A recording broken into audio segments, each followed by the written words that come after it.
Welcome back, everyone. My name's Tommy McCarthy. We're Cyber News Global, and this is Let's Talk Cyber. Today, I'm delighted to welcome Shannon Noonan from HiNoon Consulting. I'll tell you a little bit about Shannon shortly, but Shannon, we met just under a year ago. She came to Scotland. She attended a cyber event and the International Woman of the Year Cyber Awards. We were delighted to host her. She's got a massive head on her when it comes to compliance, and I mean that in a complimentary way. She must have a few brains in there working. We're going to talk about bridging compliance, forging true security through unity. I had to get my head around that one, but Shannon knows exactly what she means. But before we delve into that one, I'm going to ask Shannon to tell us a little bit about herself. Very, very intelligent young lady. Amazing what she's been doing over these last God knows how many years. So Shannon, welcome to the show. Tell us all about yourself. Thank you for having me, Tommy. This is a pleasure, and I'm extremely excited to be part of this as well as attending the upcoming event. It's going to be quite intense, but in a good way. So as you mentioned, I am the CEO founder of HiNoon Consulting. It's a little over a year, but this is my second startup. So I am definitely a startup guru that likes to dive in and bring challenges to the table and help customers resolve their issues. So right now we are an organization that is taking controls and identifying ways to solutions. So we find ways to implement security once and apply to many different formats and frameworks. And we're working right now to even develop a product through different means to make it even easier for users. Wonderful, Shannon. And the title that you chose for this podcast was quite intriguing: Bridging Compliance, Forging Security Through Unity. Can you expand on that a little bit for me? Keep it in layman's terms. Don't get too technical. Just make it simple. I'll keep it simple, I promise. So for me, this is a massive thing. When I work with organizations, especially key teams like your security teams, your engineers, in your business, right? They have a very hard time being able to work together. It's let's get to the easiest solution without really resolving the problem. But what I have found as I work with organizations is how do you make them one team? How do you make it so that they're not competing against each other, but they're aligned? And that when the stars align and they unify, it really makes it so much easier. You're able to build it as part of the job. You're get away from check the box compliance. So you're a truly securing environment to meet your compliance requirements, but you have a robust, maybe even a preventative environment to make sure you're secure. But a unified measure really helps organizations streamline processes. It makes it easier for everyone, including bringing in auditors, because you can trust that when you bring in an auditor, you're not afraid of what they're going to find when you're unified. Now, if you have teams that are not unified and they're competing against each other, or they're just checking the box, that's when auditors and people find stuff, right? Because no one's on the same page, no one's on the same wavelength, and all of a sudden something's changed. So it's really about making the teams one, even though they're separate people, right? Separate groups. How do you unify them so they have the same message and same way to finish something? Yeah, it's interesting, actually, Shannon. I look at how the digital world has evolved. I come from a health and safety background in construction. Then I moved into auditing for health and safety and environmental health. And, that was the policing mechanism for ensuring that we were doing things right in the physical world. Obviously, we're now living in a massive digital world. I mean, nobody can escape the digital obligations that we have sitting in front of these machines and sharing data. But being compliant is absolutely critical to be able to demonstrate that you as an organization are meeting your obligations to satisfy customers, to satisfy organizations that are there to monitor and vet your compliance standards. What strategies can organizations implement to foster collaborative approaches between compliance and security teams? What kind of strategies, in simple layman's terms, can be implemented to ensure that everybody's complying correctly? No, strategies are huge, right? But it's strategies in so many different avenues.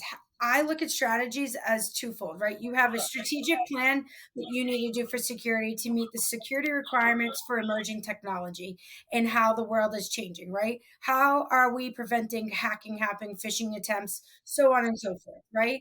But then there is the strategic aspect of what we're doing on the business side. So, how do you make the business and IT and security speak one language so they're all on the same strategic plan? Right now for me, a lot of that is sitting with the teams and I interpreting for the security teams how to make security a revenue generating tool. So once you turn that into a revenue generating tool, your strategies become an elevated thing in the company, right? It's no longer an overhead cost. That's one way to do it. It's building the tasks into somebody's job. So when you strategize and you need to meet a requirement, it's not just I need to meet it once a year. How do I build it into someone's job responsibility so that now it's part of the business needs and the business wants? So now again, I'm lining security needs with the business. It's fusing it all together, which then allows compliance to drive a business message and security to get the needs that they have to get to a finish line and become compliant as well as secure at the same time. And it sounds to me that that would automatically become quite a cost effective and economic approach to getting teams to work together, being synergized so that they're not fighting against each other. Because we see it far too often here in the UK, especially where IT teams are reluctant to speak to the security implementation teams. And then the data protection officer comes in and says, I want to know what everybody's doing. And you can see how the friction is created and reluctance to work together. So aligning your strategy would definitely, I think, bring people together in a much more cohesive manner. So I understand that a little bit more, and I'm glad you kept it simple for me. So I guess the next pointer would be in what ways do unified fronts between compliance and security contribute to a better risk management process? How does all of that come together to create a better risk management approach? What are your views on that? My views are risk management so tremendous, right? In the world that we've been living in, Tommy, is security risks don't get identified or highlighted. They're people look at them as hypothetical. They're not real because it's not happening. But today we're seeing, well, these risks are coming true and impacting many organizations, right? We just saw in the US, United Healthcare having a breach and impacting all of their customers, right? That's massive. Well, where was the alignment and why was the risk not identified? What was going on there, right? And we have many other organizations that have been impacted by this. Well, what happens if that risk for security was also aligned with the business risks? And how do you combine it? Because at the end of the day, we have different people talking different languages. You have the CISOs and the CIOs trying to get something done to protect the company, but they're considered overhead costs to the CFO. So you have the CFO has to drive a budget and keep expenses down so that they can continue to keep the revenue generating and keep profitable. And then you have the COO and the sales teams just trying to push sales and going into all these markets that require all of this extra due diligence. Well, if these teams aren't aligned on how this is being done and making sure they're secure, right, they're forgetting that at the end of the day, security is not just an overhead cost. So the risks actually impact the revenue. So when you change it and you add the risk of security into the business risks, and you drive it as part of your revenue generating tool, it changes the message front. And all of a sudden, people look at it as like, wait a second, I need to do something. So now it's starting to become aligned with the business, the board, and it's getting the recognition it needs to, right? These new requirements that are coming out are really proving that the CISO should be looking at this as something, how can I jump on this to make myself more prevalent and the IT people more prevalent so I can get the tools to make them successful and generate more revenue, proving that we're a secure environment and we have low risk. So by doing that, you highlight what the risks are, you get more budget, and then you can fix it so your risks are lowered. It's interesting, actually. You categorize this in the risk management sort of environment, because I think when I speak to and listen to a lot of business leaders, one thing that always switches the light bulb on is the appetite for risk and the risk management. As opposed to, we want to implement some new data protection solutions or implement a new firewall. They see that as just an immediate overhead cost. They don't understand the value add. But you seem to get a lot more attention paid to you when you mention appetite for risk or risk management, because they understand risk is dangerous to the business. So I can see where you're coming from there, and I understand now how that all aligns.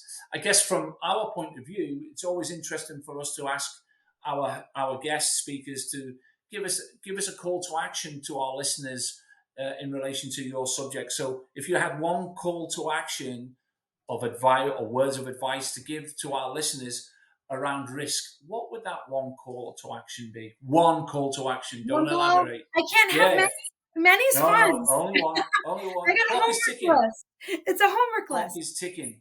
No, so the one call to action is really figuring out how to build it into individual component of people's jobs, what needs to be done, right? When you build that in, you make them responsible, you make them proud of their job, and it allows them to have a voice that is aligned to the business requirements, goals, and financial impact, right? It's almost like creating a financial impact and helping them understand how they generate revenue as part of their job, right? It's not just a check the box activity. It's not just, I have to do it because I've got an audit coming in. They're not dreading it. It's really something they can be proud of and get to the finish line and prove that it is beneficial to the organization, not just a hindrance.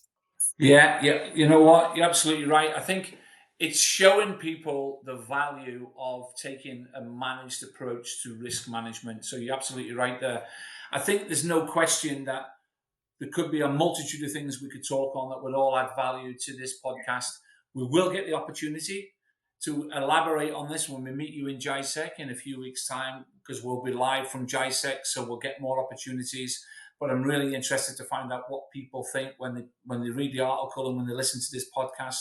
We always ask for feedback. Guys, if you like what you've heard today, please remember, press that subscribe button. We'll have all the contact details you need to contact Shannon Noonan, whether it's a LinkedIn profile or email address. It will be in this podcast when it goes live. So please remember, stay tuned for GISEC. It's going to be a crazy week in Dubai. We look forward to seeing you there, Shannon. Thank you for your time today.